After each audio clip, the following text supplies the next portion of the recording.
right, I think we're definitely live. Absolutely smash that like and subscribe button. No, I'm just kidding. It feels good. Episode 1. Hopefully we can get a little groove on this thing, and obviously the boys are in here. It's the start of football season. We're right around the corner, and before we get into that, you just got back from California. How was it? So California, I was in San Diego out visiting a friend. San Diego's nice. I'll say that it's very nice. Honestly, it's better than LA. LA's a shithole. It's really clean. It was a lot of fun. Expensive it's expensive as hell to live out there. I believe But, it was fun. Watched a lot of football, which I'm excited to talk about a little bit. But I will say I'm struggling right now. We had a red-eye flight last night from San Diego to Charlotte, and that was 10:30, landed in Charlotte at 6:30 in the morning. Didn't sleep a second, and then had a 3-hour layover from Charlotte to Harrisburg. So I'm fighting through it a lot right now, but I hate some guys flying. just have to do it. How was your flights? The flights there were fun. They were pretty easy. They went really fast. And I got the window seat, but the flights home, I got the middle in both. So it was miserable. I do have a take though. And I think I want to see what you think about this. So, I didn't have to deal with this, but because I was close at the front of the plane, but towards the back of the plane, there was a baby crying the entire time. And I think that I would rather go through the pain of driving however far I need to go rather than taking my baby on a plane. Well, that's not a hot take by any means, but it's insane that you would bring your baby on a plane and it just cry the entire time. It's gotta be the most annoying thing ever. Even better, just never have. I would probably just never have a kid. That's also probably so much easier. Then you can just travel whenever you want. Do whatever you want. Yeah. It was miserable. And apparently, actually, no, this was me. The people the baby behind me actually shit itself. So that was fun. I did that on my last flight. But anyway, we can do a whole life talk right now, but we're not, because I could go absolutely off about joint bachelor and bachelorette parties, but I'll hold my tongue because it'll just be fucking downright disrespectful. But you just had a fantasy football draft, and we're gonna talk a little bit about it. We kind of agreed that college is a little broad and there's a lot going on, and NFL seems to be a little bit more like hyper focused and easier to follow. So we might go into college every once in a while, but let's start off with some fantasy football recap. I know you just did a draft. How'd it go? So this is my second league out of 3. So far I've gotten picks 9 and 10. Mm-hmm. And I've never had to pick there before. So it's kind of nice being able to pick and then pretty much pick right away. Mm-hmm. I don't know. I feel all right about this one. I feel a lot better about my first team, I think.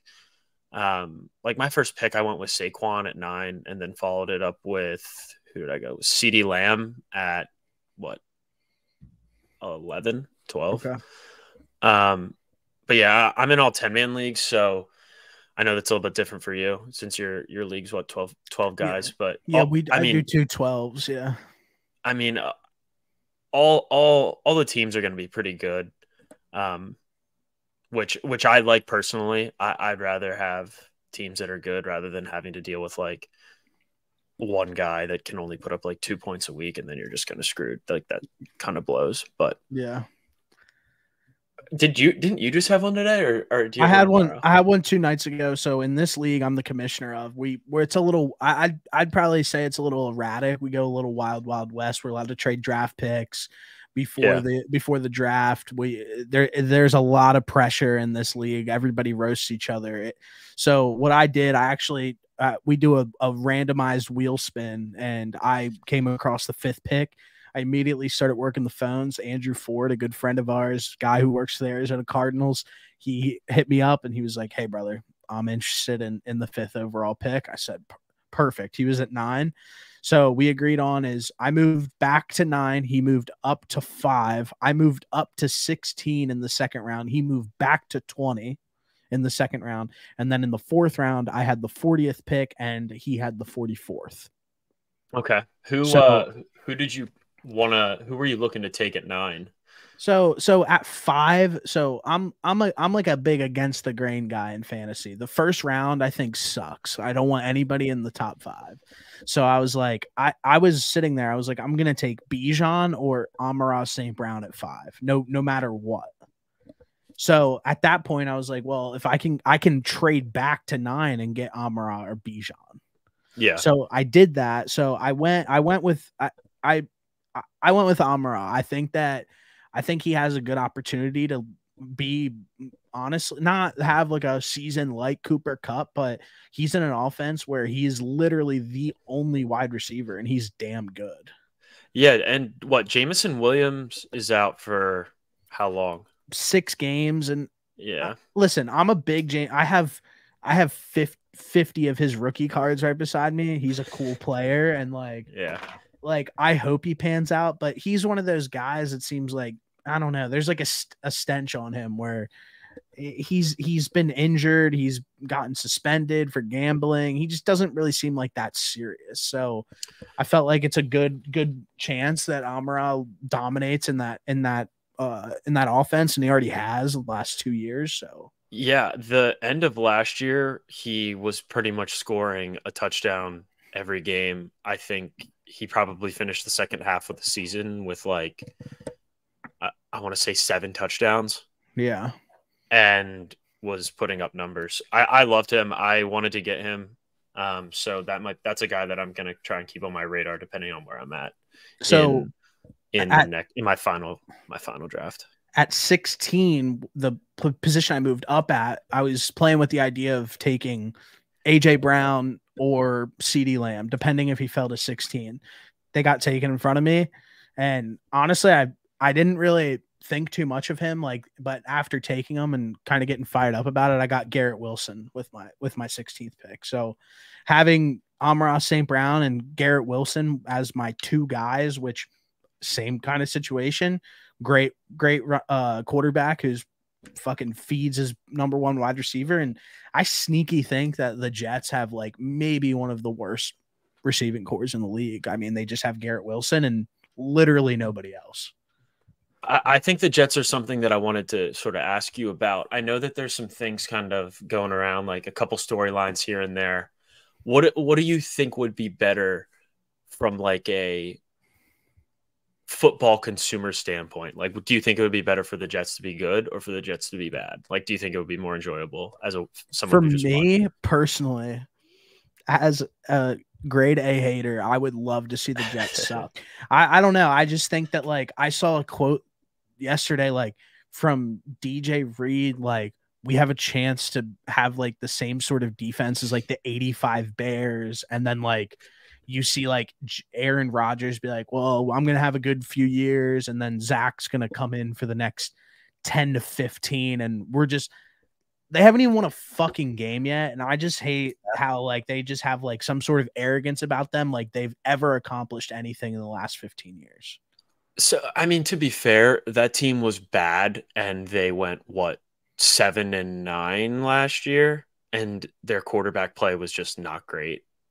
Yeah. I think that there's a lot of semantics with that record. I mean, if you go half of their games, they were playing Mike White, an injured, like they were playing backup quarterbacks. I mean, and I know that like somebody, I forget who it was, but somebody said that to me because they brought that point up to me as well, where they're like, well, they won 7 games last year. And I was like, well, half of the games that they won, the quarterback play was equally as bad as they were getting on the other side. They were just coming out on top because they do have a great defense.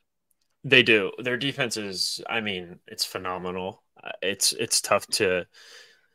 It's going to be tough, but I mean, to make the comparison to what was it, the 87 Bears, 85 Bears. I mean, you got to have that supreme confidence coming into it. But do you see the Eagles, who I think we both agree is a premier team in the league? Do you see any of their guys saying that? And then on the other side of things, do you see anybody ever on the Chiefs give out any sort of slight comparison like that at all? Like comparing themselves to all-time like one of the best teams, or do they just go out and play? No, but I mean, it's to each their own, right? Like whatever sort of gets you motivated, whatever sort of gets you locked in. Like if your goal is to be as good as that team, then I mean, maybe you don't need to go out and say it. All right, well, like, I said, since we're talking about it, I said let's get into the NFC, your NFC favorites. Yeah, so I'm an Eagles fan, obviously. They're going to be good again. Niners are going to be good. So I was talking to somebody, it might've been you, it might've been another one of my friends. I initially was not in on the Seahawks, but just looking through kind of their roster and who they have to play. I mean, they end up playing the Cardinals and the Rams twice. So odds are that's already 4 wins on your schedule. I mean, if you can stay healthy and you pretty much start out the season with 4 wins, I think that they also have the weapons around Geno Smith to be pretty good. I think they're up there. Eagles, 49ers, Seahawks. I think you got to put the Cowboys in there as well. Is this the year that? Yeah, is this the year that Dak finally gets a playoff win and makes it to? I guess it would be 2, but makes it to an NFC championship. Yeah, don't think so, but I mean, they're still one of the better teams in the NFC for sure. Yeah. So I saw a quote today that there hasn't been a repeat Super Bowl loser in the Super Bowl in 20 years. So yeah. And we know going into every single season that there's going to be half of the teams that made the playoffs the year before aren't going to make the playoffs this year. Yeah. So boom, right there, thinking about that, I think automatically, I know that this isn't like I think that we're going to see a lot of the repeat teams that were in the NFC be in the NFC again. I have, same as you, I think a lot of what we saw last year with the Eagles is what we kind of see this year in like a weird way with the Seahawks. I mean, they have a lot of young guys who played well last year, and you kind of are going to assume that they're going to continue progressing. Geno Smith was the most accurate quarterback in the league last year and had a great touchdown interception ratio, and they added weapons for him. Yeah, they were slinging it around for sure. And last year at this time, we were during the summer, we were like, damn, like the Eagles are plus 220 to win the division. I had a ticket like that. I have a similar ticket this year. I have Seahawks plus 220 to win their division as well. Kind of like you said. Yeah. I just think that you can kind of bet. I know that everybody's really high on the 49ers just because of Shanahan, and I get it. And they're loaded on both sides of the football. Lost to Miko Ryans. I think that's a very big point of contention and not that many people are talking about. And they think that whoever's coming in now is just going to kind of be like cookie cutter. And it's like, well, let's see it first. And on top of it, I think we should absolutely slow down on the brakes on the Brock Purdy thing. He was a 7th round pick for a reason. I think the Trey Lance experiment was a disaster. And I really genuinely think that you can see Sam Darnold starting for the 49ers at some point during the season. I wanted to touch on the Brock Purdy thing as well. So how many games did he end up playing last year? He came in 7, yeah, 6, so 7 to 8. He hasn't even played a full season. He's coming off of Tommy John surgery. UCL. I don't think UCL. I don't think he ended up getting surgery. I thought he had surgery. Maybe regardless, coming off an injury. I mean, Shanahan is a phenomenal head coach and makes it really easy on whoever's in that position at quarterback. And I mean, obviously they have all the weapons in the world. Kittle, CMC, Brandon Ayuk, like they've got guys, Debo. So it makes it really easy for whoever's in that quarterback position. So, I mean, you have a scenario where Brock Purdy comes out and it gets off to a slow start. Maybe that arm isn't where it was. And you put Sam Darnold in there. I mean, I don't think it's going to be, I don't think it would be that much of a drop off if any, if you're putting Sam Darnold in there. I mean, Sam Darnold's been in absolutely terrible situations his entire NFL career. Going back to Carolina, he pretty much had one person to give the ball to, and that was CMC, and he ended up getting hurt how often, right? Yeah. Like he just couldn't stay healthy. And then even before that on the Jets, I mean, the Jets were a mess. So this could, if there was ever a situation for Sam Darnold to finally put it together, it would be on a 49ers team with these type of weapons, with this type of coaching, with that defense. I mean, he doesn't even have to go out there and put up 28 points a game. They could end up winning games by 20, like 24-10. Yeah. Like everything falls in line for him, but we'll see. It's a long and season. With that being said, have them at 9-8, have them as a wild card team. I said that I think the Seahawks go 13-4. On the other sides of the division, I have Falcons finishing 11-6, Saints at 9-8. Packers, I have Packers winning the North again. I think Jordan Love's the real deal. I think their defense takes a step up. I just think that we can. LaFleur, since he's been a head coach, has won 70% of his games. I love that team. I love that coaching staff. I think Jordan Love comes in seamlessly and does his thing. And then I hate to do this because I'm an Eagles fan, but I just think it's the Cowboys' turn to win the division this year.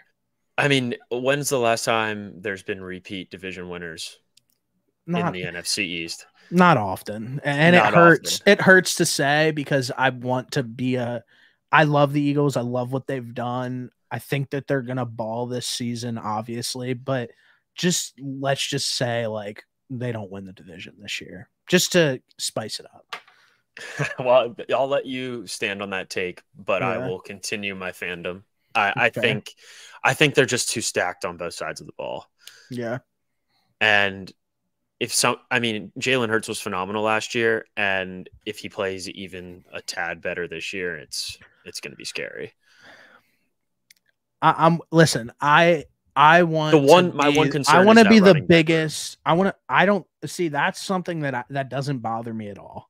I just think the natural progression of like how the season plays out, like they're playing a first place schedule. It's going to be hard. They're playing the Patriots. They're playing the Jets. They're playing the Bills. They're playing that hard. They got the division. Dolphins. They've got the Niners. They got the Chiefs, Bills. They have a gauntlet this year. And they have to play the Cowboys twice. The Cowboys, as much as I like absolutely fucking like passion hate the Cowboys, like trust me, like their defense is fucking stacked. Their offensive line is good. Tony Pollard, and they must feel good about those running backs that they have in there. Or they would have signed somebody else. And their receiving core is absolutely beefed up for this season. Dude, I love Tony Pollard. Like you said, about as much as you hate the Cowboys, I'm right there with you. But I absolutely love Tony Pollard. Yeah, I think he's just gonna be a monster this year. I want to see him take majority of the touches. I want to see what he can do by himself back there.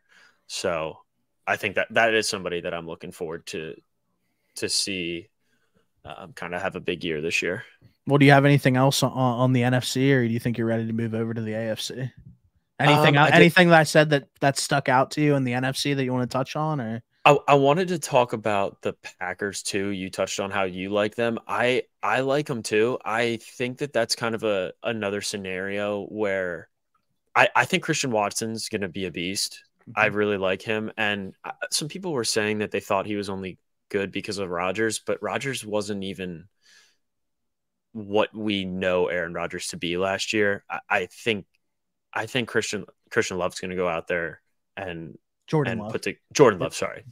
Christian Watson, Jordan Love. Yeah. Jordan Love. I think he's going to go out there and have a good year. He's got a really good offensive line. He's got 2 good running backs. Who's the tight end that they just got? Musgrove, I believe it is. Yeah, Musgrave. Yeah, there's been some good things about him. He's been the absolute like star of their camp so far this summer. Yeah. So I mean, he's got some stuff to work with. They have a really good coaching staff. I think he'll be all right. And I think that division's kind of a crapshoot too. Like, what are the odds the Vikings go out there and win as many games as they did last year? Bro, probably not. Yeah, and there's something about that Vikings team where like they have so many holes, and then they go out and pay TJ Hawkinson. And it's just like, why did you guys get rid of like a Zadarius Smith, who's like a good edge rusher? They need defensive line help. They need a lot. Like they have Byron Murphy as a corner. He honestly hasn't been impressive at all, and he wasn't impressive at all in Arizona. I don't like their team. I love the Jordan Addison pick. I think he's going to be really good long term for them. I don't know. They won. I think it was like they went 9-1 in 1-score games over the last year, and the odds that repeats, like they're just going to have some negative regression in that area, and I could see them just kind of stinking. And the Bears, I think that they're maybe a game or two better, but they're just not there yet. They're just not there yet. I think they still need some work on their skill positions. Like I think DJ Moore was a good addition, but you don't like he's not a guy. Huh? You don't like Mapletron? No, I do not. I'm not a fan. Clay, he does not move the needle for me. Yeah. But I think Justin Fields is good, but there's just not enough around that team yet. I just think Justin Fields is good, but he can run the football. Great for him. He looked amazing last season. We haven't seen him throw the nearly fantasy enough. hype compared to what's the product that's actually getting put out on the field. Just slow it down a little bit, because I think that there's still a lot of growing pains that he is going to go through until he is where they want him to be. And bro, this is a chopping block season for Justin Fields, and not that many people are talking about it. If he doesn't go out there and play well, the Bears have 2 first-round picks next season, and there is Caleb Williams, Michael Penix Jr., Drake May. There's a ton of guys at the top that they're going to be like, okay, well, if it's not working out with Justin Fields, let's trade him to the Commanders or to Atlanta, and let's just keep it moving. I will say that's a really tough thing that's been happening in football. Like the amount of turnover at the quarterback position is, I personally think it might be getting like out of pocket, because Poles isn't Fields' guy, but go ahead, keep going. That's I totally get that. You bring in new coaching staff, and they might not like who's currently there. I totally understand that. I still think it just takes a little bit longer to develop.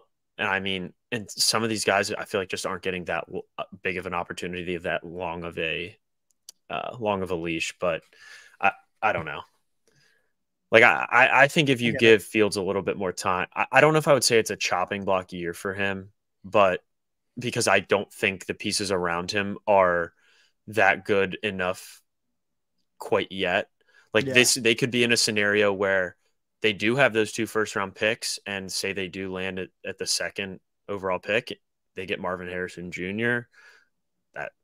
That could change things for Justin Fields. Mm-hmm.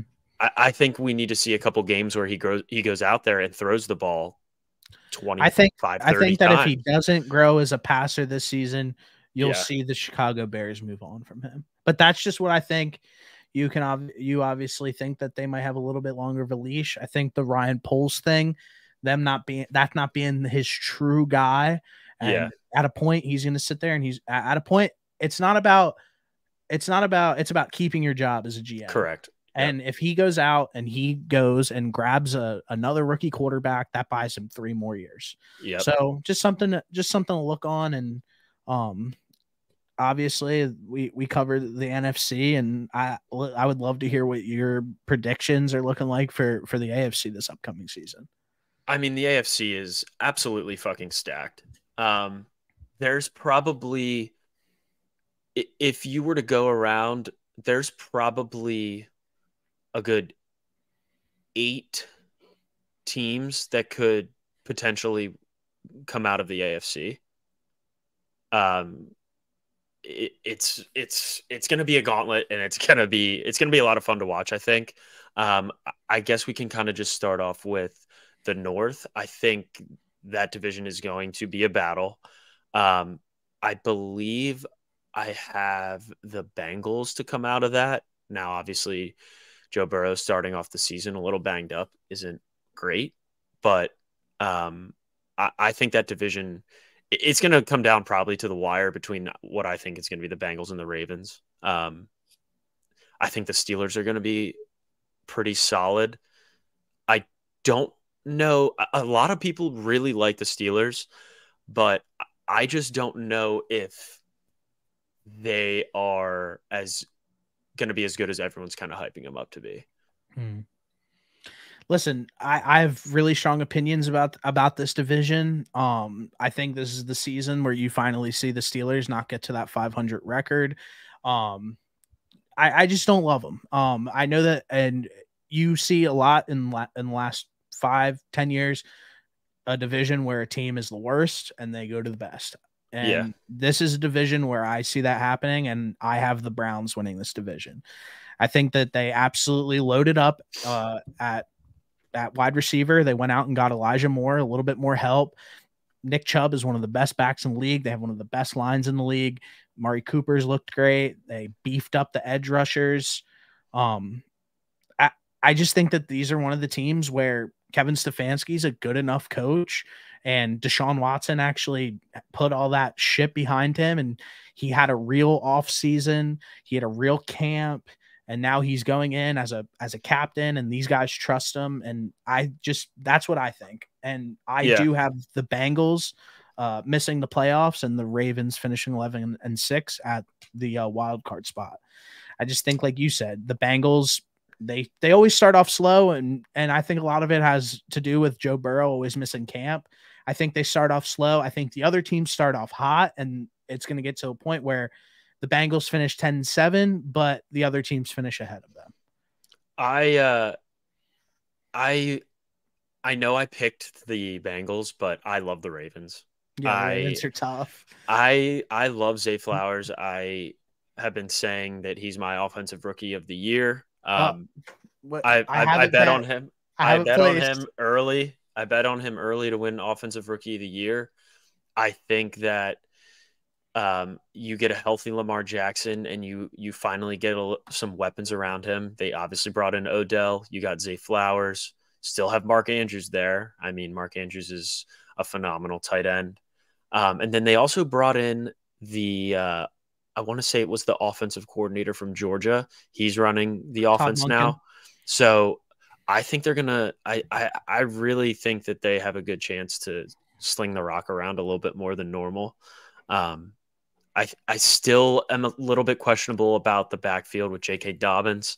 But, I mean, if he stays healthy, I think he'll be fine. Yeah. I have a couple bets actually placed on the Ravens, but they I just can't go against Joe Burrow, I don't think. Yeah, and listen, I completely respect that. The model that I'm going is essentially there's going to be some new teams that make the playoffs this year.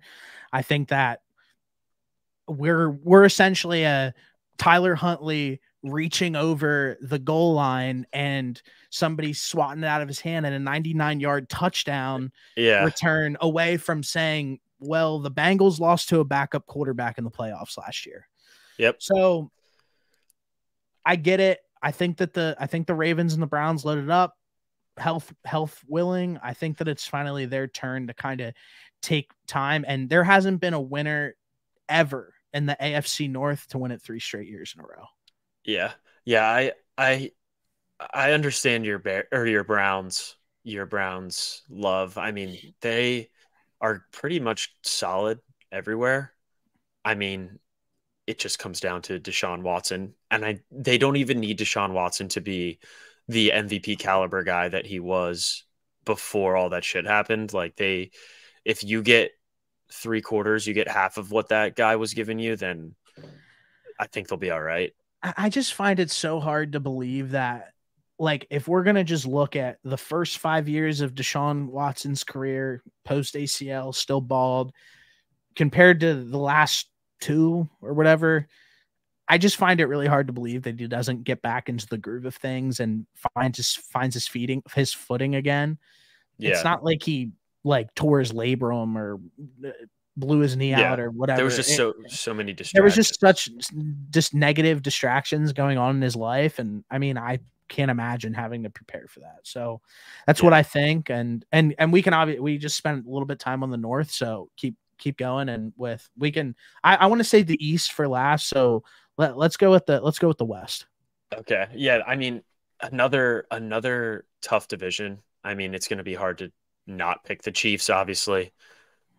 I think the Broncos end up being better. I absolutely love Justin Herbert, and I love the Chargers. I'm interested to see how that offense operates under a new OC. What was it? Kellen Moore from Dallas. Yes. I'm interested to see how that goes, but I mean, I fucking love Justin Herbert. Yeah. But definitely. I mean, history will tell you not to bet against the Chiefs, but all right. Well, listen, that's a tough one. I'm with you. I'm last year, everybody was in on the Chiefs or the Chargers, and I was like out on them. I am absolutely in on the Chargers this year. I have them finishing 15-2. I think that they're going to have the best record. Think that they're going to be fucking nasty this year. If they can stay completely healthy, I know that's a big if with everybody on their roster. If they can stay healthy, I think that they're undoubtedly the best team in the division. And I know that everybody takes the Chiefs. I said that they were going to take a step back last year. I was dead wrong. I think this is the year that they take a step back because they're not putting real talent around Mahomes seriously.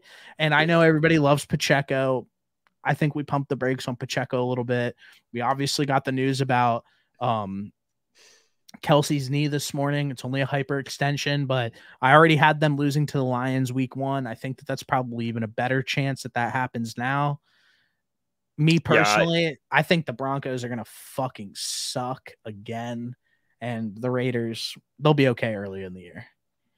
I already placed my bet for Thursday for the Lions. Once I saw the news, I mean, I love Travis Kelce. Hopefully he's okay, but if he goes down, then I mean, it's a great chance for us to see. We already know how special Patrick Mahomes is, but if he goes out there and balls out without Kelce for a couple weeks, I mean, that would probably be a sight, like something to see, something really special. For sure.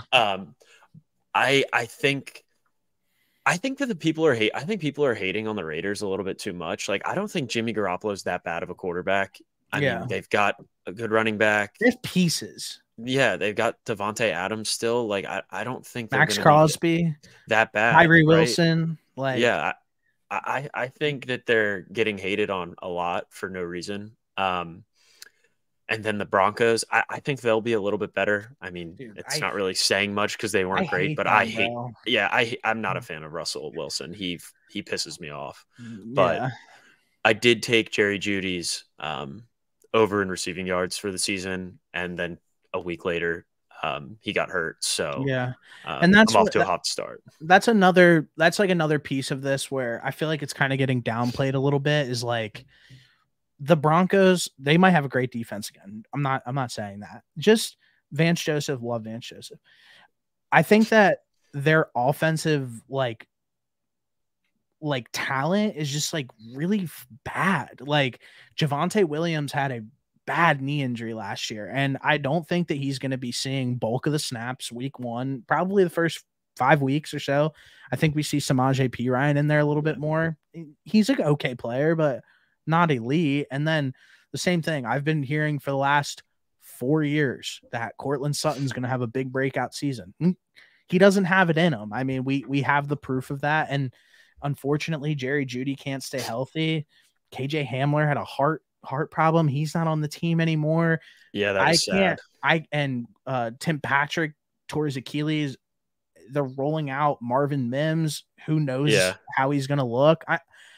I just think that this team is in a bad spot, and I think a lot has to do with the fact that they traded for Russell Wilson. And I think until that gets corrected, I think that they're going to be a bottom feeder team. Yeah, I agree with you on your Cortland Sutton take. I mean, we have been hearing that he's going to have a breakout year, and it just hasn't really happened. Mm-hmm. The thing with me and the Broncos is it's tough to go against Coach Payton. I mean, he's been a very good coach his entire career. So 9-1 with Teddy Bridgewater that one. I mean, if you can win 9 games with Teddy Bridgewater, I'm sure you could probably win a couple with Russell Wilson. Yeah, but I'm with you. Who knows? I'm just a hater towards Russ. So me and you both. I'm glad we both share that hate, and hopefully we can shit on Russ after week 1. But let's get to the South. He just thinks I got one more thing. He just thinks he's too good. I mean, when your teammates are just sick and tired of hearing you, like, what else is there to say? You're doing what, high knees and push-ups on the fucking plane? Yeah, like go to sleep. Go watch a movie, dude. Yeah. Relax. I saw a tweet right before we got on here that said when Sean Payton took the job with the Broncos, the first thing that he told Russ was that he needs to stop focusing so much on his personal brand. And he said, "Will you stop fucking kissing all the babies? You're not running for public office."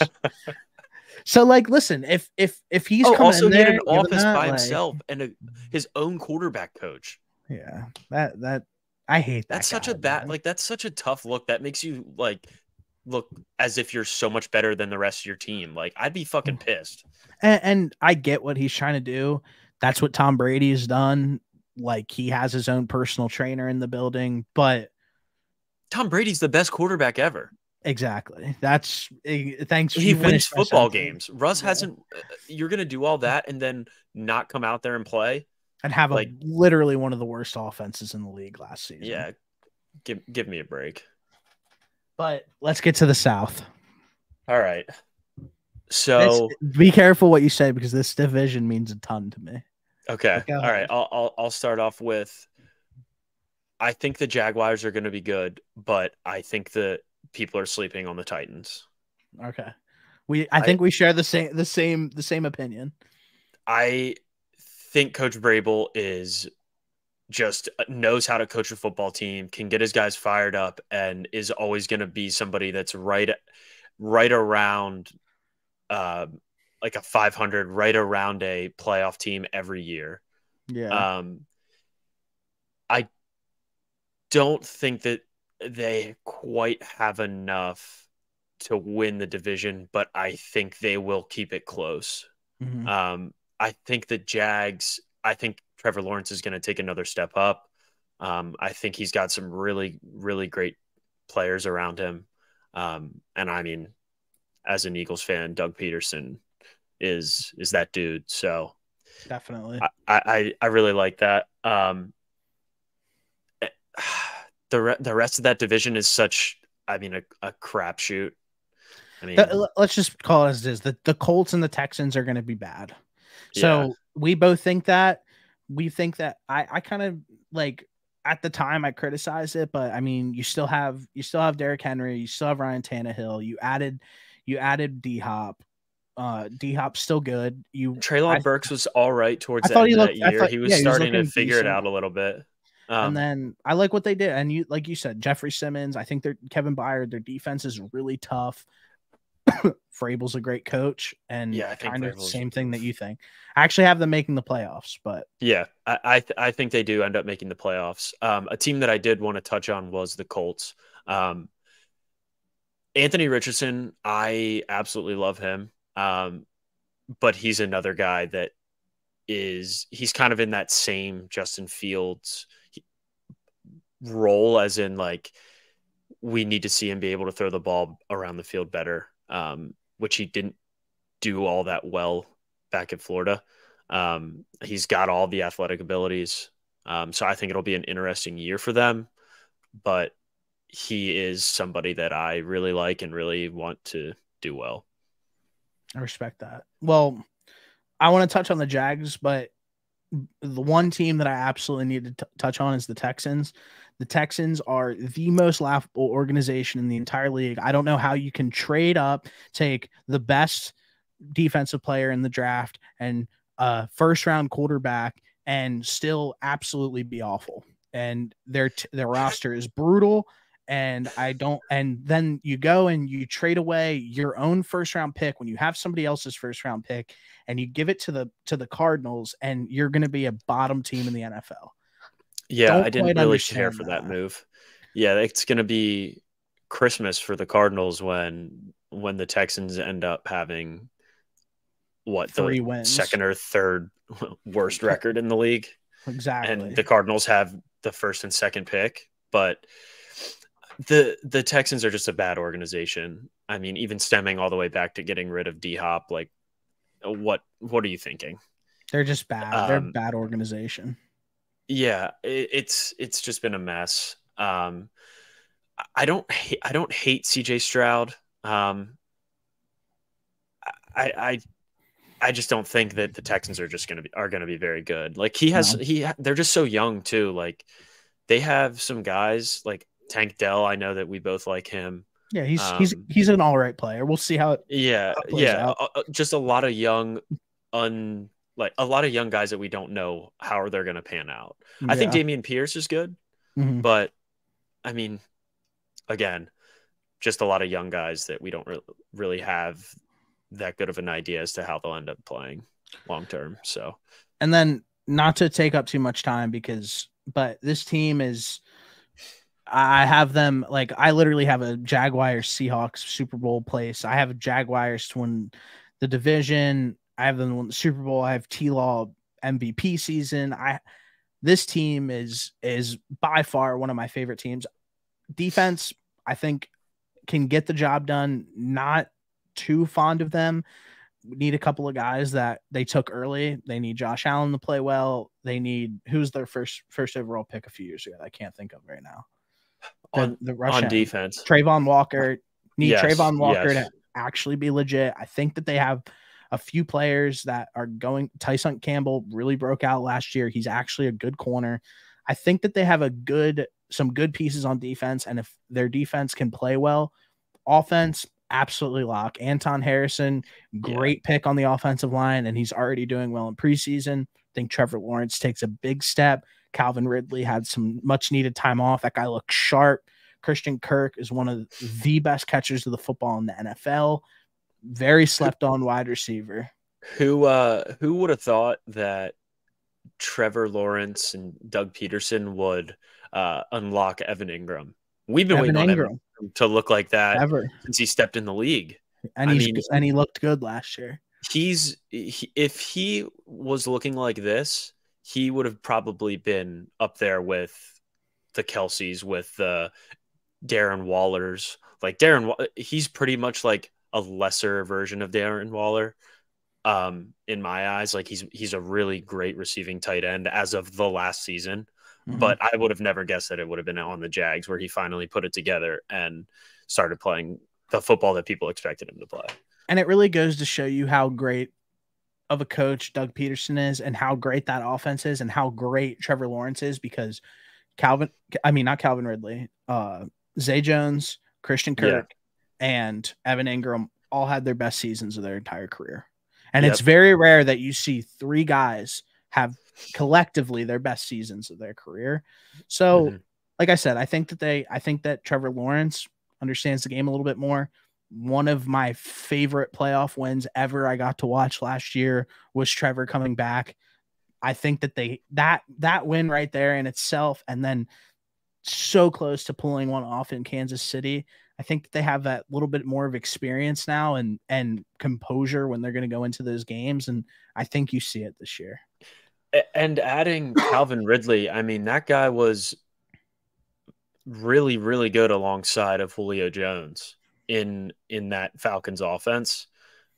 I mean, you get that version of Calvin Ridley, which we've only seen camp videos, but if you get that version of Calvin Ridley, you've got a legitimate one at the receiving core or at the receiving position. And then you put Christian Kirk there alongside of him. That's a pretty solid duo, I think. That's a solid team. And Tank Bigsby, one of my favorite picks in the draft. Right. He's good. And I think they have legit positions and depth at every single position on their team. So, yeah. And I can go on about the Jaguars all day, but let's wrap this up and go with the East. Yeah. This division is going to be, I mean, like I've been saying this whole time, the AFC is just stacked. I mean, I think I have one bet on the Bills and then another one on the Jets, but the more that I've continued to see the preseason play and sort of moves happen, I think I might like the Dolphins. Yeah. Oh, that's crazy. That's who I have first, but go ahead. It's going to be tough to bet. Personally, it's tough for me to bet against Josh Allen to not make the playoffs. So automatically, I think the Bills are going to be good. I think it's going to be the Bills. I think the Dolphins end up winning that division, and then the Bills come in second, Jets third, Patriots fourth. I just don't think the Patriots have enough talent. I think it's great that they finally got an offensive coordinator in Bill O'Brien, but I just don't think they have the weapons. Their defense is nasty, but I just don't know if I trust Mac Jones. The Jets, like I think you said earlier, that they have not a great receiving core, and you were correct. I do think Garrett Wilson is going to have a special season for sure. But that offensive line is rough. Yeah. They've got 2 good running backs, but it's tough to put them in a place to succeed when your O-line's not great. Aaron Rodgers is 40 years old. I mean, who knows? They get the version of him from last year, and third place in this division is as good as it's going to get. Yeah. Me and you share the same. I have Dolphins finishing first. Great defensive coordinator. Mike McDaniels is great. Literally the only thing that I think of for some reason when I'm watching the Dolphins is like, have you watched Kicking and Screaming and Will Ferrell's like pass the ball to the Italians? Yes, that's one of my favorite movies. Like literally like, let's go out on offense and get the ball to the Italians and get it to Waddle and get it to Hill and let them cook. So love that team. Think their defense has got a hire absolute home run hire at D coordinator. They're just going to be good.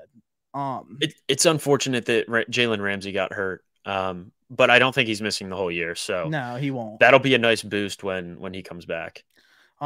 Next, I do have the Bills. Missing the playoffs. The reason I say that is their defense is old and all coming off injuries. Trey White is not the same guy anymore. Von Miller on the PUP list to start the year. Micah Hyde had a neck injury last year. Jordan Poyer was hurt last year. And then you have key guys leaving like Tremaine Edmonds and a few other guys that obviously I don't have the list in front of me. And I don't think that they've taken getting that defense like maybe like a little bit more youthful, like too serious. And something that I don't think that is talked about enough is they just have not done a good job of building up their offense at all. Like Gabe Davis is not that guy. I couldn't tell you they're a third wide receiver. I think they signed Deontay Hardy.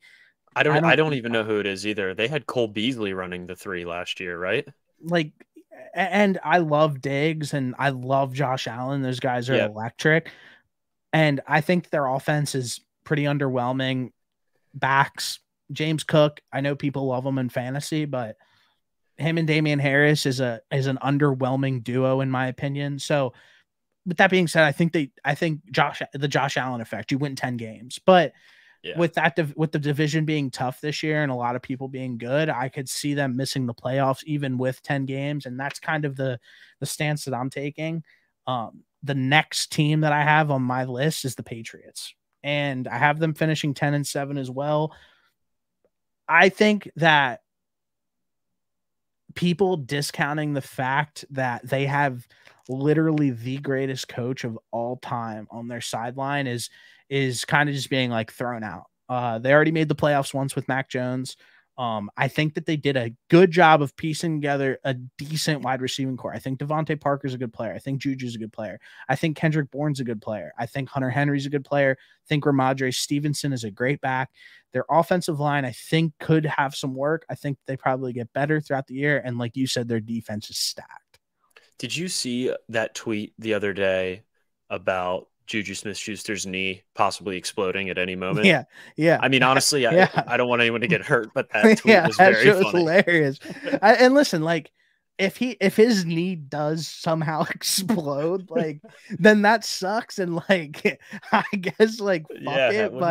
That would be great. But like, Juju's not like somebody that like, if he hypothetically went down, they're like, oh fuck, like we just lost Tyreek Hill. Like, he's not that guy. I think they have other people that could step up like in that role. Like, I know Tyquan Thornton's a speedster and could see some work this year. So I think that they have a decent enough, they don't have a true like dude, but they have a decent enough starters and depth to make them like a competent receiving core. It's just what I think. I'm not sure how I feel about Devontae Parker anymore. I really liked him back on the Dolphins, but isn't he getting kind of old? Yeah, he's old, but like at the same time, like he gets hurt every year. So I'm with you. Not a great combo.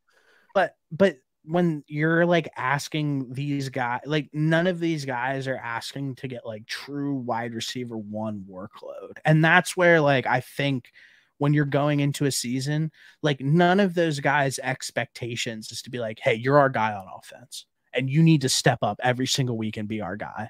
Everybody's just playing a role. And like, I think that the Patriots are good at guys playing in roles. So how many teams in the playoffs made it last year without having a legit guy at the receiving position? Probably not many. Either they had Patrick Mahomes at their quarterback. I mean, the Giants didn't really have a guy. Yeah, the Giants don't have a guy. I would have to see the bracket again. I mean, the Niners had obviously the Niners have guys. Yeah. Bengals have a guy. The Bills have a guy. The Dolphins made the playoffs and lost in the first round. Yeah, with Skylar Thompson. Yeah, they have two guys. I just think it's tough to really make a deep run unless you have Patrick Mahomes at your quarterback position if you don't have a guy. But even then, I mean, they have Kelsey, so I mean, and he does wide receiver numbers, so yeah, I guess obviously a guy. I mean, I'm not sitting here saying that they're going to make the playoffs or run in the playoffs. I just think that they finished third in the division. And the reason I think they finished third in the division is because I think the Jets are a mediocre franchise in many ways. I think that Robert Saleh is a bad head coach, plain and simple. He's not going to have a job after this year. I watched Hard Knocks. That guy is a clown. The fact that they went out and hired Nate Hackett, who is like maybe quite literally the biggest laughing stock in the league. And he was not great. And then they're sitting here and they're allowing Rodgers to do all of this stuff. Like hey, I want Randall Cobb here and trade away Elijah Moore. It's like, I did not like that. What? And then it's like, we need Alan Lazard. And then it's, well, we're going to hire Nathaniel Hackett because we're going to have a better chance of getting Aaron Rodgers. And then you're watching Hard Knocks and it looks as if the New York Jets are allowing Aaron Rodgers to just be the offensive coordinator. So, I mean, maybe that's not a bad idea. Listen, I think him and Nathaniel Hackett have been together every season, not every season, but for most seasons besides the last one. Yeah. And it's always kind of worked pretty well.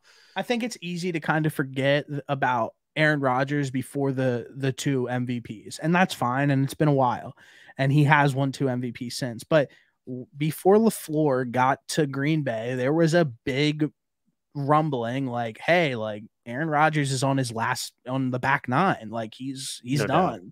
And then LaFleur came in, revamped the system, actually had him running a real offense. And you saw the success they had.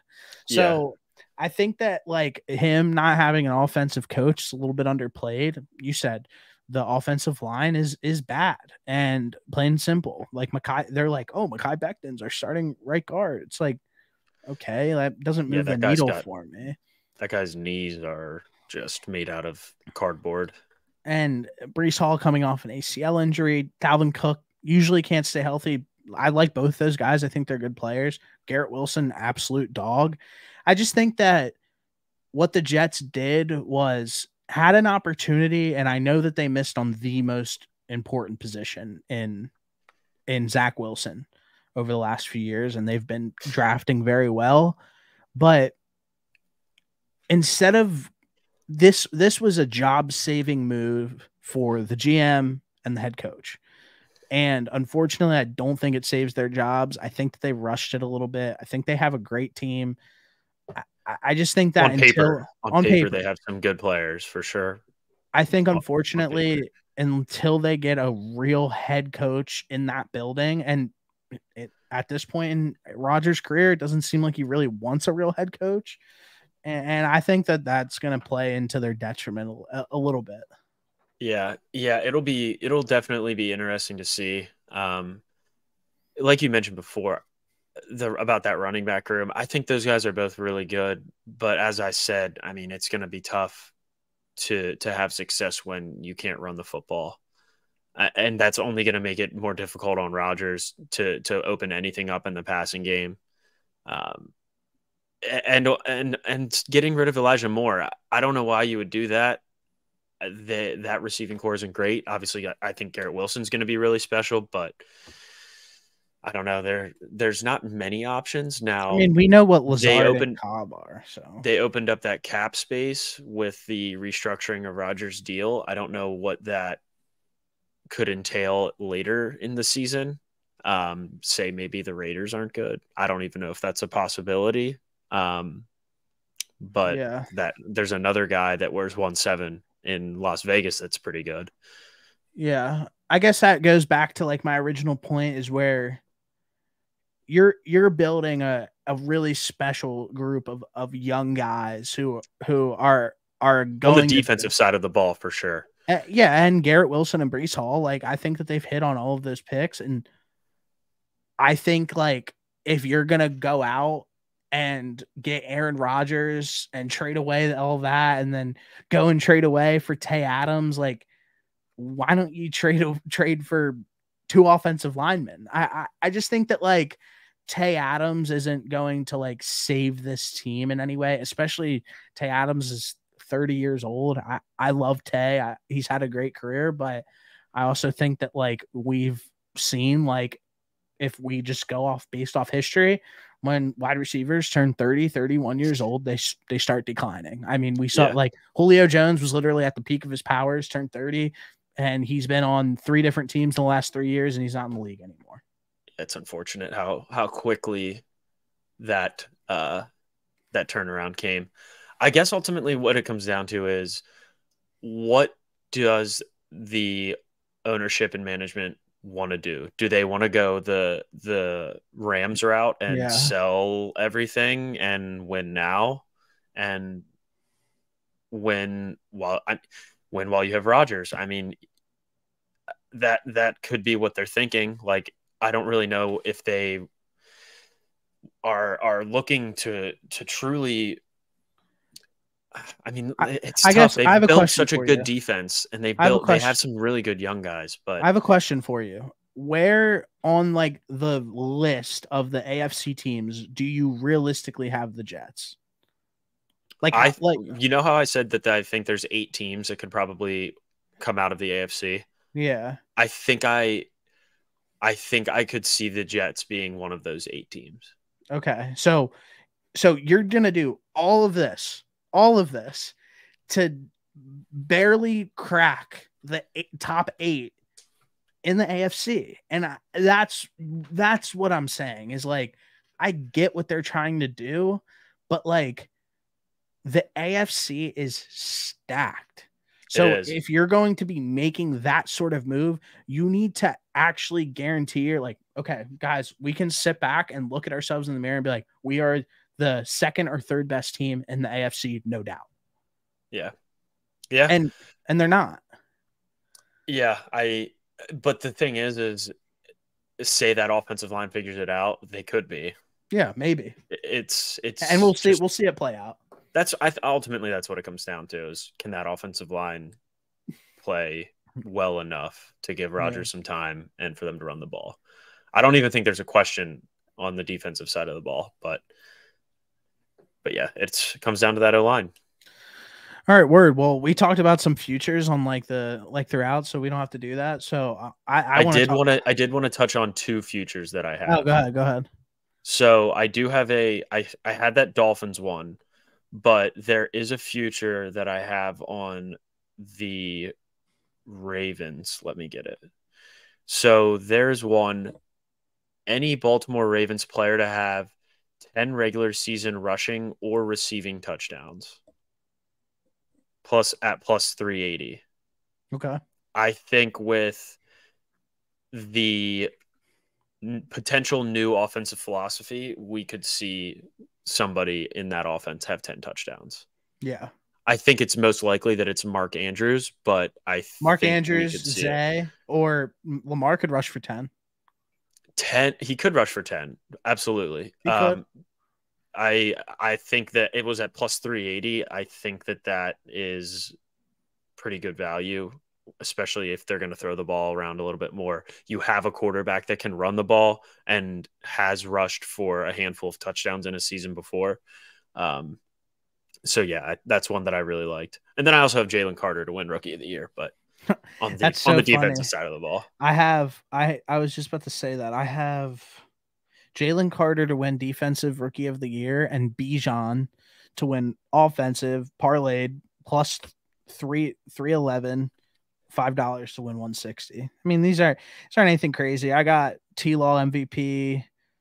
I have Geno MVP, Zay Flowers. I have Tua MVP, Jalen Hurts MVP. This is one that I like a lot. 3-leg parlay, Jags to win the South, Packers to win the North, and Seahawks to win the West. 25 to win 550. I do like that. Go ahead. And then I have another one: Dolphins to win the East, Jags to win the South, Seattle to win the West. 25 to win 500. Oh, I like that. The where is it? This other one that I have here. I've got Dak over interceptions over 12.5. That's just me being a hater. That is the biggest hater bet I've ever heard in my entire life, bro. That's just right. Hilarious. That's plus 105 too.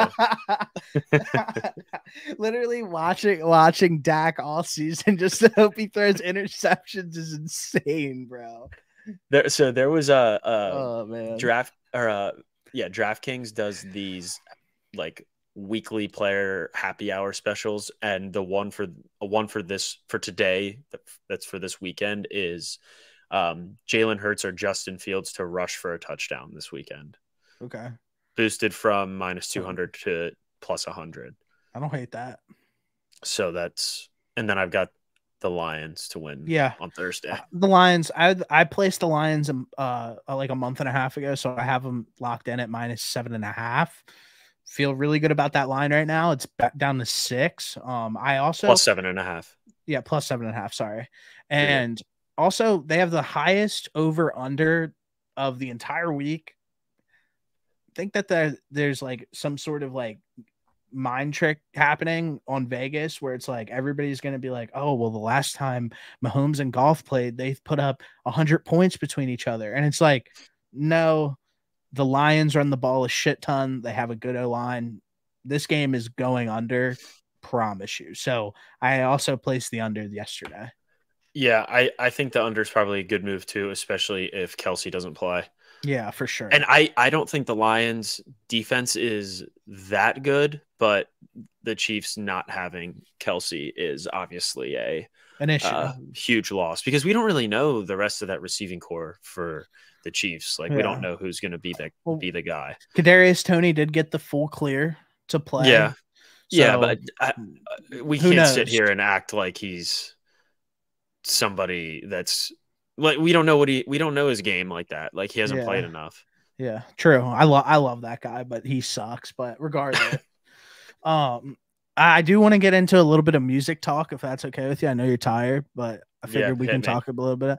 I know that we put this together a little bit ago, but obviously Drake delaying For All the Dogs hit me a little hard. I kind of thought it was a little bit of bullshit, honestly, if anything.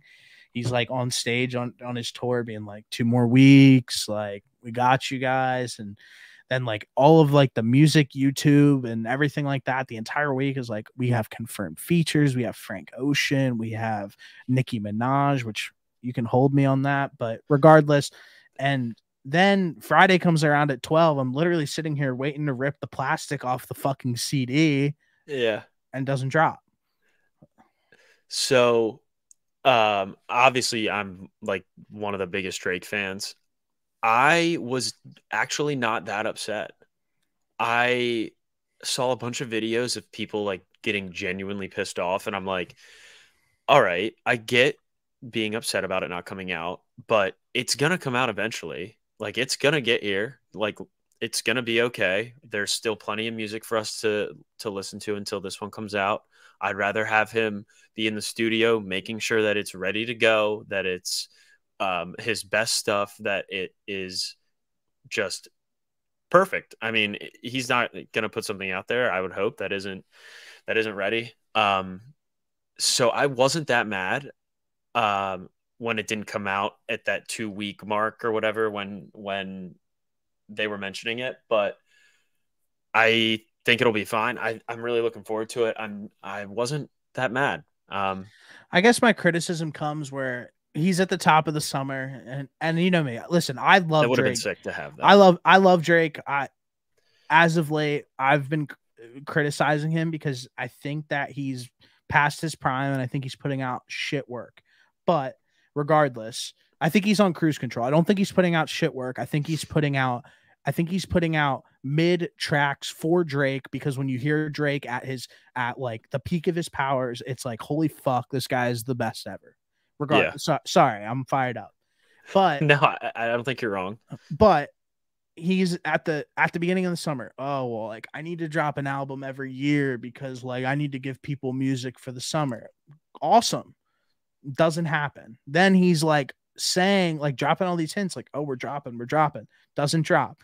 Then like it's like, oh, like now we're dropping in October. It's like, why do that? Like why come out with all these quotes and all these sayings just to drop in October? When do you know when his tour ends? October. So I can fully see him. Honestly, if I was somebody that was going to the concerts and he dropped it and then had like a couple more concerts left, I would be pissed that I didn't get to see him play any of that new stuff. Yeah. While he was on tour. So I think him waiting until his tour is over is just giving him an incentive to go on tour at a later date so he can play all of these new songs. With that being said, I wanted to ask you about the cover art. I think that we can literally like collectively like pull up like I'm gonna pull up Spotify real quick. Like I'm gonna look at Drake's cover arts real quick so I can like give you like an authentic answer. Like, bro, what honestly, like her loss, I actually thought was like a pretty cool cover. I did not hate that cover art. Like I thought it was actually I don't either. like I thought actually like the Certified Lover Boy cover art too.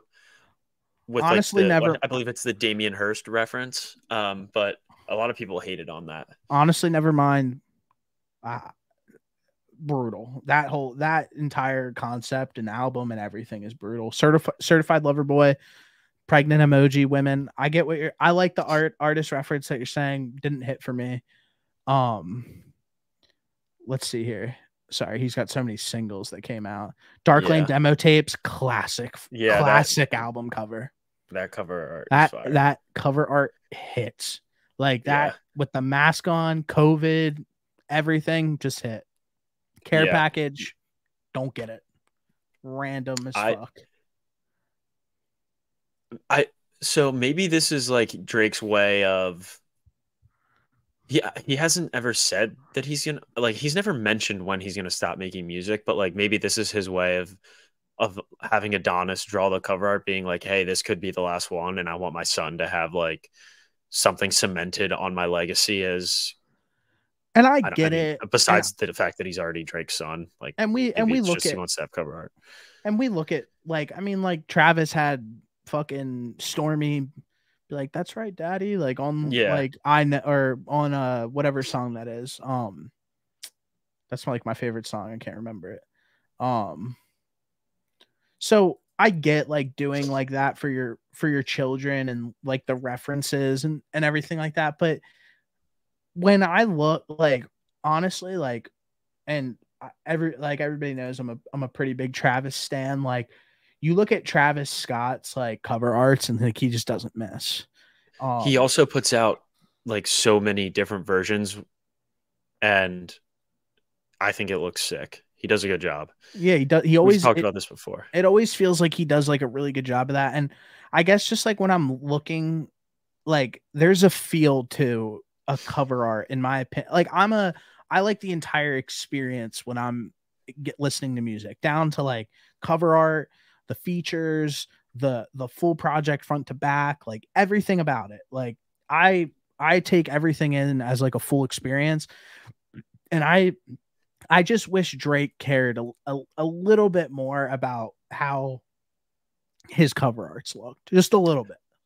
Yeah, I agree with you. I think Travis, and we've spoke about this before, that Travis is like the best when it comes to the delivering of an album. Actually, to be fair though, Drake has done some cool stuff where he does like the billboards around the world, with like the little sayings here and there. I think that's pretty cool, but ultimately Travis does a phenomenal job of like the marketing piece. I think Travis definitely does care more. He does way more like collabs. He just puts a lot more emphasis on the marketing, and it shows. His shows are phenomenal. I do think that Drake does a really good job of like recognizing that he is corny and leaning into it during the shows. Just from like TikToks and videos that I've seen. Just like, I mean, he had a huge sperm on the stage. Yeah, there's just times like that shit just doesn't hit it for him, bro. Like Drake is, and this is where I guess I completely disagree. Drake is like the coolest guy in the world.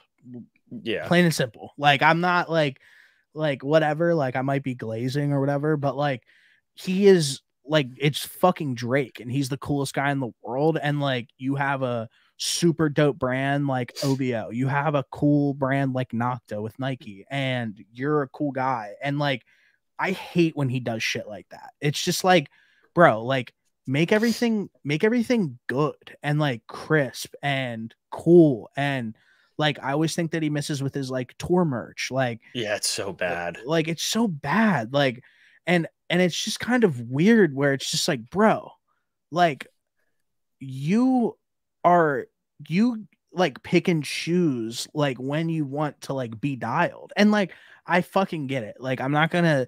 He's a multi-millionaire 100 times over, so he doesn't give a fuck about what I say. But like, Yeah, but like, I just like, I'm just saying, like, from like a true fan's perspective. I mean, bro, I've been listening to this dude for fucking 15 years. Like, yeah, like almost my entire life, like my adult life. Like, for sure. his music means a lot to me, and like he's dropped like literal anthems that felt like they were a part of my life at certain times. So the music obviously like resonates with me like very heavily. So that's why, like, at the same time, when I can like praise Drake like heavily, like I also like to have like a critical eye towards him as well, because I just like feel like, why not? I mean, like, Yeah. he does all this great shit, but he's also not, he misses sometimes as well. So I was thinking about this. There's really not a ton of people, or maybe I just don't see it because I don't really follow those artists as much. I know how insane Taylor Swift is. I know how insane Bad Bunny is when it comes to their followings, but The Weeknd.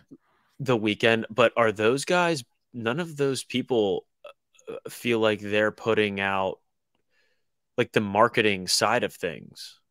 Like, Taylor Swift does a ton. does she? Okay. Like I said, it could be just because I don't really follow her like that. I understand how many people love her and how many people turn up and pull up to her shows, but yeah, I just never saw. She's big on the merch bundles and like, is she? Like Okay. big shit like that. So, and I, like I said, I'm gonna ask you about Utopia. So regardless, like, it's gonna get brought up, but it's just like, and this is where I feel like Travis has absolutely propelled himself into the top, in my opinion, two in music. Like, I think it's Drake and him. I don't really see like rapper wise, like if you want to say Drake, Weeknd, Travis, I'm completely fine with that. I agree. But like giving your fans something to like eat is like the best feeling as a fan, because like, even though it's stupid, like Travis dropped Circus Maximus, shit's an hour-long movie. It's cool. Like, I fuck with it. There's cool music videos in that. It's cool to see him like put a project out like that. I bought merch. Like, the merch comes in. It's super gas. I'm wearing the fucking t-shirt right now. Like, a good example, I bought the Travis the ones that you told me to get. They come wrapped in a Cactus Jack Jordan bandana. And it's the little things with Travis. It's the little things. And like, even like the vinyls have different art in them. And I just like, I guess like, from what I mean by that, and what the point that I'm trying to get to is I love Drake's brand so much that I almost wish that he allowed us to eat a little more when he drops like music or clothing or whatever, because it's one of those things where it's like, holy shit, like if Drake did that, like it would be like an absolute collectible for me at least. I think you're right. I just don't know if that's something that he cares as much about. Yeah, he doesn't care. Yeah. And that's fine. Yeah. It's his way to choose how he wants to run his business and who he is. But I think just appreciate, and which you obviously do, I do too. I think just appreciating that Travis cares a little bit more about that side of things is cool. I mean, I think that's what it comes down to. Like, the merch that he's put out has only gotten better. Every time there was a period where I was like, all right, dude, like, let's relax on 95 Nike collabs and Jordan collabs. And let's like get back in the studio. But there's no doubt that a handful of those Jordans and those Nikes are like absolute heaters. Like, there's no denying that. I would like to see from Drake, like when he did the OVO 12s and 10s, like and there was a 3, but that was just like a Drake versus Lil Wayne 3, OVO 3. I would like to see him do some stuff kind of like how Travis is right now. Mm-hmm. Like, I do like, I forget what the name is of his newest shoe, but I think it looks pretty cool. But I would like Drake. I didn't see it. Are they Noctas? Let me look it up real quick. He's been wearing them on stage, but he's been I wearing know, yeah, the big ones. Yeah, I Yeah, I think know what those you're are talking sick. about. Yeah, I like those too. But I don't really know how I feel about like I think it's called like the hot step. Yeah.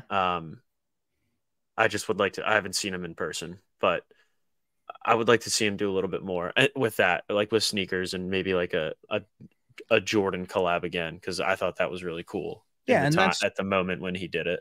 That's what I was saying. Like, the guy's got great taste. He's a cool dude. Like, just letting your fans like eat a little bit more, like from like your creative direction on things, like, is something like, as like a Drake fan of the last X amount of years, like, I would like it now that I'm like getting older. It's like, okay, like I would appreciate stuff like that like a ton. Yeah. Like having a Drake vinyl would be sick. Yeah. And I'm sure you can find those here and there, but it hits a little different when it's like coming directly from like OVO.com, yeah, or some shit like that. Yeah. I guess the last thing that I want to ask you about was, and I guess the best way for me to word this question is like, was Utopia worth the wait for you? For me, I didn't really know where my expectations were coming in. Like, I know they're different for you, but I thought it was really good. I mean, I still listen to it, obviously. I don't think it's his best. I really liked Astroworld a lot, so I'm gonna have Astroworld ahead of it, but I still think it was really good. I think there's a lot of great songs. I do think K-pop would have hit so much harder if it came out on the album rather than as a single. Because I mean, Travis Scott and The Weeknd and Bad Bunny all on a song is honestly generational, but it would have. I think it would have hit a little bit harder if it came out on the album. But I thought it was really good. I know, and what is it? Schizophrenic or schizophrenia? Schizophrenic with Young Thug. Schizo, yeah. That one's. I love that song too. I think those are probably my two favorites. Yeah, I was underwhelmed by the song with Drake, actually. Yeah, honestly, like that being like the biggest song on the album just like really made no sense to me. Like, even now, like it's still the most streamed song. I'm just like, I don't hear it. Like, I don't like it. I think Drake still talking about Pusha T is like insane. Like, it's been 6 years. Like, talk about something different. It is what it is. I think for what the song was, I think that Drake and Travis could have done the exact same thing on Sicko Mode and made a great song. And I like that they did something different. I like that it was a completely different vibe. So I'm not like too upset with the song, but it's definitely not my favorite on the album. I'd probably say it's closer to the bottom. Yeah. I think like overall, like for the way that it was rolled out and how everything was done, it was worth the wait for me. Like, it hit hard. I think Hyena is insane. I mean, like, I don't know if you saw the video of him walking out to it in Rome, and like everybody's like singing along with it. It can change, it can say. I'm like, what the fuck? This album dropped a week ago. Yeah, and then he's got like knows everything. And you got everybody knows it. And I guess what I'm trying to say is like, I think it's not Travis's highest highs, because I think like 90210 objectively Sicko Mode is like a great Sicko Mode objectively is a perfect song. I think got overplayed, but it is a perfect song. Yeah. But I think that like his consistency, and Travis could have easily came out and gave us an entire album like I Know, and didn't. Yeah. And I think that goes to show like how much he cares about like trying to continue to like change music. Like, I think that some of the songs on here like maybe hit some of the hardest of his career. Like, I think Telekinesis is insane. I think Thank God is a fucking banger. Hyena is one of my favorite intro tracks from him, honestly. Like, I don't know what it is about that, like the 90s boom bap feel and like the fucking ridiculous sample to start off, like had me wanting to puke when I first heard it. And it was really refreshing, like seeing the inspiration and like from Yeezus. Like I thought that was really sick. And I think that's cool that he kind of went on that path with this album. So another thing that I wanted to say was, I think for me, when I listen to albums, I think when I first listen to them, like I'll like them, but I think after like a month or 2 months and I come back and kind of listen to it again, they end up hitting a little harder. Yeah. Oh, for sure. I think I'm going to like run it back again, just all the way through and go from there. But I mean, like I said, I still like it. Bro, it literally, like, it's actually disgusting how this album just like has not left my rotation. And I'm like a super fan, and I tried to go into this album like I want, because like people were chirping me, like, obviously, like, oh, like this shit's gonna suck, like blah blah blah. And I was like, listen, like if there is bad songs on here, like I will completely acknowledge it, and if it doesn't hit, like I'll say it. So I literally listened. Like I remember first listen through, I was like, all right, like okay. Yeah. And then Modern Jam came on, and I was like, damn, I want to hate this song, but it's a banger. Like and I was just like listening to the entire thing, and like you said, like I think you said you could have done without Del Resto Echoes, like yeah, that one didn't really land for me. But when I watch when you watch Circus Maximus, and like it makes sense. And it's just like, I don't know, man. I'm looking through it right now. I think Topia Twins was good for what it was. It wasn't my favorite. God's Country, that song has grown on me a lot. I remember when I would hear the snippets of that, I can't figure out what exactly the instrument is in the background, but it was bothering the absolute hell out of me, but it's grown on me a lot, and that's a song that I've really liked. I think it's a sample of a baby whining. Yeah, it was honestly infuriating when I first heard the snippets of it. I was like, I can't listen to this. And then I just kind of like kept forcing myself to, because the rest of it is so good. Yeah. And I like that song. I like when he says, the butterflies reflect the doors. I hit the gas and metamorph. I was like, holy fuck, like that shit, it's hard. And I guess be nice to have the butterfly doors. I guess one song that I guess I'm very interested to hear, because we haven't really talked about it too much, is Parasail. Yeah. And what you thought about that. Dave Chappelle, Young Lean, Travis Scott on the song, and they use that reverb, and I forget what it's called exactly. Bon Iver uses it. And he produces on this album, so I think that's where the inspiration was drawn on. But I just want to hear what you think about that track. That was the one that I texted you about and was saying how it was giving me like the like, I forget what the Frank Ocean song is called with Young Lean, but that's kind of like the same vibe I got from it. I think it's cool. I think that honestly, Young Lean has a pretty good like production style. Yeah. I think he just like does a pretty good job and makes cool beats and has a pretty good understanding of sound, which is weird because the music that he makes for himself isn't like huge, but when he helps with other people, it sounds so cool. Yeah. Bro, I'm not gonna lie, that song on the first listen actually like literally like made me tear up. It just like it's one of those songs that I think Travis does like a really great job of like making you almost feel like, holy shit, like this is like almost like an out of body experience. And I think like what was on Astroworld? I can't fucking think of it. Fucking, I'm trying to pull it up. I don't know. There was so many good ones on Astroworld.